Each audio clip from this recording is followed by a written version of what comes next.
अरे क्या करता रे बबुआ। अब आओ दादी आग लह कोइले हई। अरे ठंडा में चल हुआ था। अरे बैठ बैठ तो निगरमा ले। अब बैठ। अरे दादी बुढ़ारी में अरे तनी बा ए जा खेले का दादी। अरे बुढ़वा कहि के तो तू कौन वही गलती तू आवे कर के फेर में पड़ल बाड़े। ना ना तोरा मुआ कह आए? आग टापले आग टापले। अरे आग तो तपबे कर भाई ठंडावा के कुछ उपाय बाप रे बड़ी चढ़ा लागत। काहे बड़ा बढ़िया आग हो रे। गोर लागिला दादी। गोड़ लागत नहीं दादी। ए रे दादी कर रे जाड़ा में ना का बचब। आयो रे मां। तू लोग नती वसई तापे आइल बाड़ा लोग अहई एकरा में पैसा खर्चा कइले बानी। जाए जाड़ है। जाड़ भाई उ सब ना कुछ दे के जाए पड़ी हवा ना तो कुछ गा के जाए पड़ी हवा। आ जाए दे मरबे तो तोर मंजिल चढ़ जाए। उ तो केहू दुश्मनों के मंजिल करेला। अरे तो लकड़ी लेके जाए के बुढ़िया सही ना जाए भैया। तू लकड़ी जड़ाबे तड़े नु लकड़ी लेके जाए। दादी बोटा रख ले आम के बोटा। ई कहै तो कि आम के बोटा पजरा है। ए दादी दादी लगन तो सब खत्म हो गइल बा। तूहू ए जाड़ में मुवतिस पे का दिन पूरी चली। ए नती उधक। अरे नती दादी अरे यार हमें सही यार। बैठो बैठो बैठो। अरे बीड़ी कहिया से पिए लगल के। अरे बड़ा बताओ ई बीड़ी के लंबा चौड़ा कहानी हो बबुआ। ए बीड़ी के कहानी हो। और लंबा चौड़ा कहानी बा। कोई से तनी बताओ तो। अरे जब गौने राती आई रही अच्छा तो तोर बाबा हाँ हाँ बीड़ी सिरहानी हाथ ना रखले रहत रहन। अच्छा वाओ। आ बीड़िए पियत रहन हाँ आ बीड़िए पादैत रहन। कैसन न कोई रूपा दवा दादी। बीड़ियाइन मोहब्बत रही। एकदम माने उजबुजा गई रहस ना। हां बीड़ी आईने पी बीड़ी अच्छा। बीड़ी आईने पा दस। अरे कौन आ बैठ दादी जा बैठ जा दे। बैठ अभी हाँ, ठंडा तब- है। तब का भइल।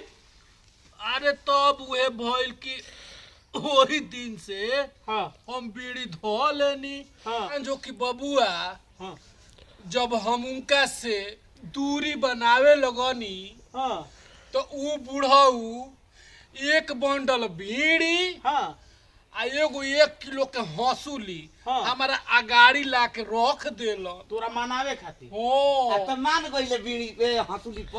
हो बबुआ उहे दिन से लगनी हम धूके। हाँ काची बीड़ी या। हाँ अच्छा आ फिर कहाँ रुके नानू आ लगनी हम पिए आ फिर कहाँ रुके नानू ना। अब बीड़ी ना रुकल। अब वो घर से एकदम चलते रहल। हां जाए तो दादी तू मुआबे नु तो हमनी के तोरा पर एक बंडल दू बंडल बीड़ी हमनी के दान क दे जा चढ़ा दे। दाग आरा से जाके कीन के ले आके दागे थी को दबो जा। देखिए हम लड़का है। तो जाए दे दादी तो ठीके कैली से बीड़ी के तो बड़ी बड़हन कहानी बा। हाँ अब वही घर से जान जी है बबुआ कि हम पिए लगन। हां जाए तो ठीके हो। तब तो हानि के आग तपैनी नु तो कुछ दस तो कौची लेबे। कुछो दस अरे तो बीड़ी लेके दे देबो जा। बीड़िए दे दे बंग चले आके। बीड़िए ला के दे देबो हां आ कुछ गइबो लोग ना तो हमनी के कहां गई जा। ठंडा में कठुआ गइल हो सके कांठावा का। हां हां हां अच्छा एकदम जाड़ा में एकदम हाड़ कापत हो जाड़ में।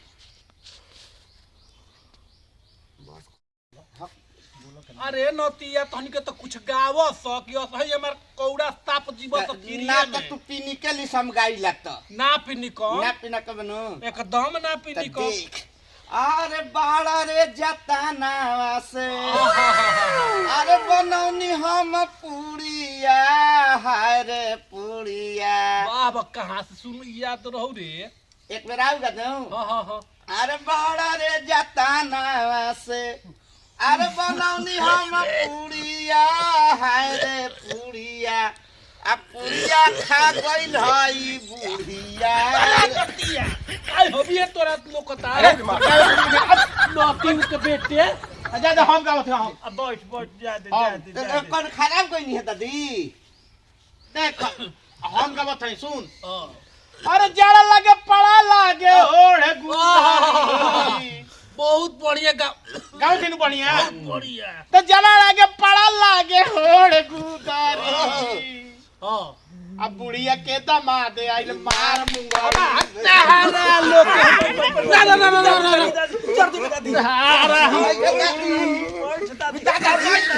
गाना भाई तू हमारा रक्षा ना कर जादे लइका सुन ए दादी जादे जा दे जादे आओ ठंडा बस